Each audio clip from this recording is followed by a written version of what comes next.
बिस्मिल्लाहिर्रहमानिर्रहीम।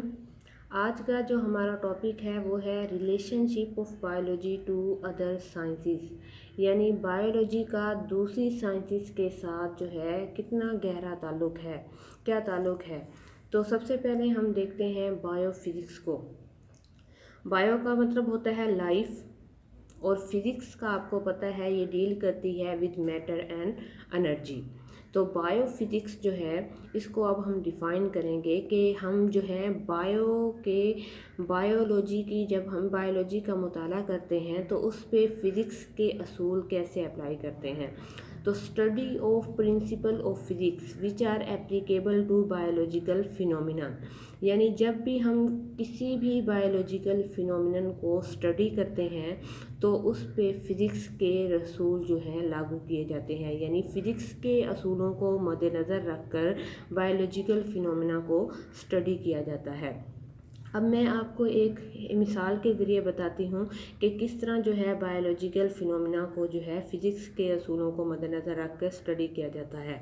तो सबसे पहले ही हमारे पास जो है एग्जांपल है वो है similarity between the working principle of lever in physics. अब जो है फिज़िक्स में जो लीवर का किरदार है, ठीक है, एंड बायोलॉजी में जो एनिमल्स के लिम्स हैं, दोनों जो है सेम काम करते हैं।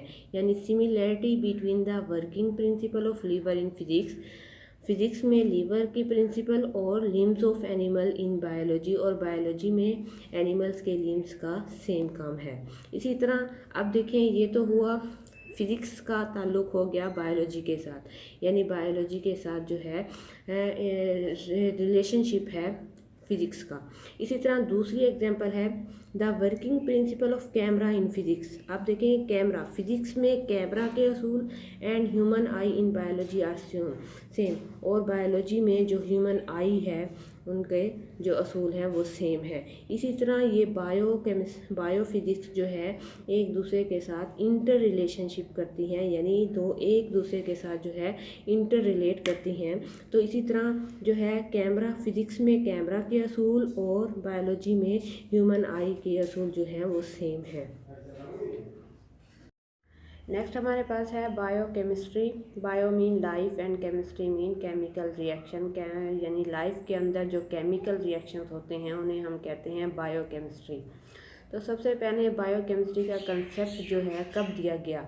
बायोकेमिस्ट्री का कंसेप्ट जो है 20वीं सेंचुरी को दिया गया। किस साइंटिस्ट ने दिया? कार्ल अलेक्जेंडर साइंटिस्ट थे जिन्होंने 20वीं सेंचुरी में जो है बायोकेमिस्ट्री का कंसेप्ट दिया। तो उन्होंने जो है इन्हें कार्ल अलेक्जेंडर को फादर ऑफ बायोकेमिस्ट्री भी कहते हैं। ये एक इम्पोर्टेंट MCQ है कि फादर ऑफ बायोकेमिस्ट्री कौन थे? कार्ल अलेक्जेंडर, जिन्होंने 20वीं सेंचुरी को जो है बायोकेमिस्ट्री का कंसेप्ट दिया। तो उसने कहा कि सबसे पहले उसने कहा कि व्हाट इज़ बायोकेमिस्ट्री, बायोकेमिस्ट्री क्या है, बायोकेमिस्ट्री के मीनिंग क्या हैं, और बायोकेमिस्ट्री कहाँ कहाँ इस्तेमाल होती है। तो सबसे पहले हम डेफिनेशन देखते हैं बायोकेमिस्ट्री का कि बायो और केमिस्ट्री का आपस में क्या ताल्लुक़ है।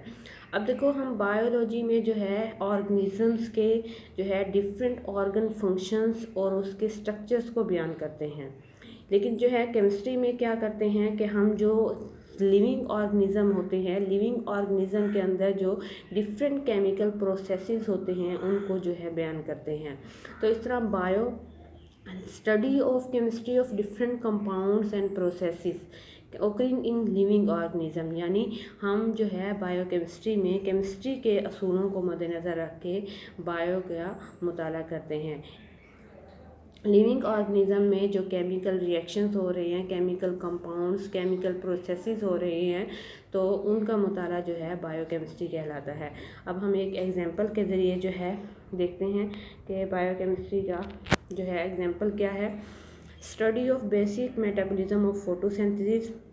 अब देखें, प्लांट्स में फोटोसिंथेसिस होती है, ज़ाहिर एक केमिकल रिएक्शन है, एंड एनिमल्स में जो है रेस्पायरेशन का प्रोसेस होता है, तो involve the knowledge of chemistry.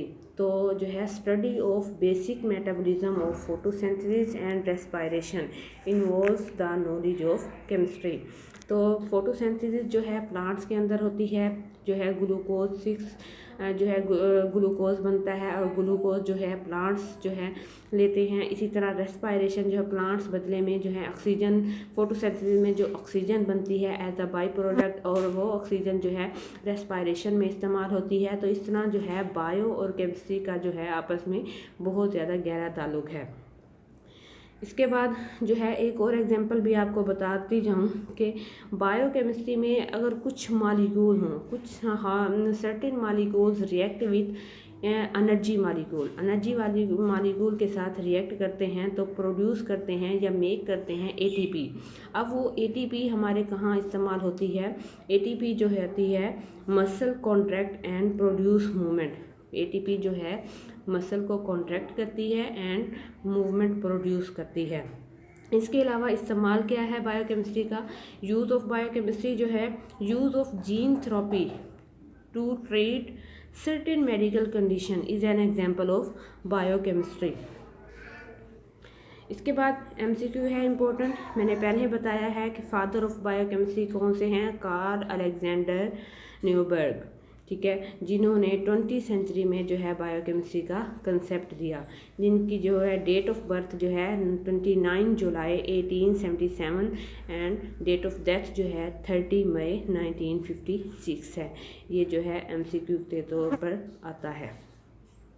Next हमारे पास है बायोमेट्री, बायोमैथमेटिक्स भी इसे कहते हैं। तो हम ये देखते हैं कि बायो और मैथ का आपस में क्या ताल्लुक है। तो बायो और मैथ का क्या ताल्लुक है? Study of biological processes using mathematical techniques and tools. यानी हम क्या करते हैं, इसमें हम मैथ के असूलों को मद्देनज़र रख के जो है बायोलॉजिकल प्रोसेसेस को स्टडी करते हैं। यानी कैसे करते हैं हम बायोलॉजिकल प्रोसेसेस को स्टडी? सबसे पहले हमारे पास बायोलॉजी में जो भी डाटा जो है इकट्ठा होता है उसका हम तज्ज़िया करते हैं। To analyse the data gathered, जो हमारे पास डाटा इकट्ठा हुआ है उसे हम एनालाइज करते हैं।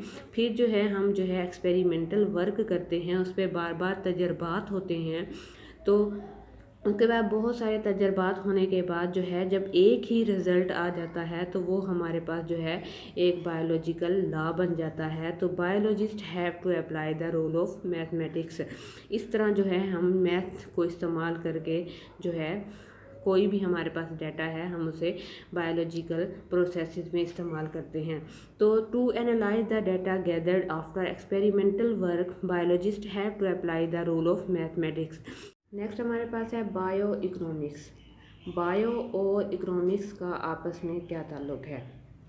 सबसे पहले डेफिनेशन है study of organism from economical point of view. Organism की जो है इकोनॉमिकल पॉइंट ऑफ व्यू से हम जो है कैसे मुताला करते हैं, या इसकी दूसरी डेफिनेशन ये भी हो सकती है कि the study of relationship between human biology and economics. Human biology और इकोनॉमिक्स का आपस में क्या ताल्लुक है? तो हम यहाँ पे एक मिसाल के ज़रिए जो है एक्सप्लेन करते हैं। अब हमारे पास एक मिसाल है वीट की, यानी गंदम की cost value and profit value of the yield of wheat.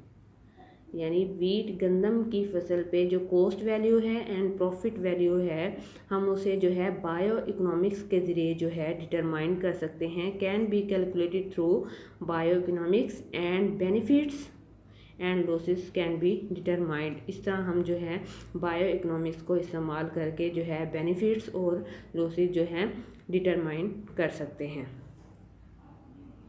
Next हमारे पास है बायोजियोग्राफी। बायोजियोग्राफी को हम सबसे पहले डिफाइन करते हैं study of the occurrence and distribution of different species of living organism in different geographical region of the world. यानी वर्ल्ड में जो है डिफरेंट जियोग्राफिकल रीजन्स हैं। अब डिफरेंट जियोग्राफिकल रीजन्स में ज़ाहिर है डिफरेंट स्पीशीज़ भी पाई जाती हैं, हर रीजन में जो है अलग स्पीशी पाई जाती है।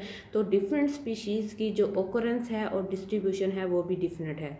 कैसे डिफरेंट है कि हर रीजन जो है दूसरे रीजन से डिफरेंट होता है। किस तरह डिफरेंट होता है? हर रीजन में जो है इन्वायरमेंट जो है वो भी एक जैसा नहीं होता, यानी इन्वायरमेंट भी डिफरेंट होता है हर रीजन का।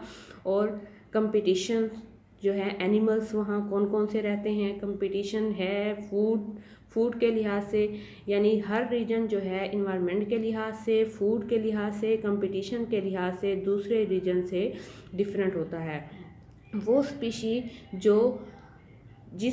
वो स्पीशी जो है उसी रीजन में रहना पसंद करती है जो रीजन जो है उसके लिए सूटेबल होता है इन्वायरमेंट के लिहाज से, फूड के लिहाज से, यानी वो स्पीशी जो है उसी रीजन में रहना पसंद करेगी अपनी सर्वाइवल के लिए।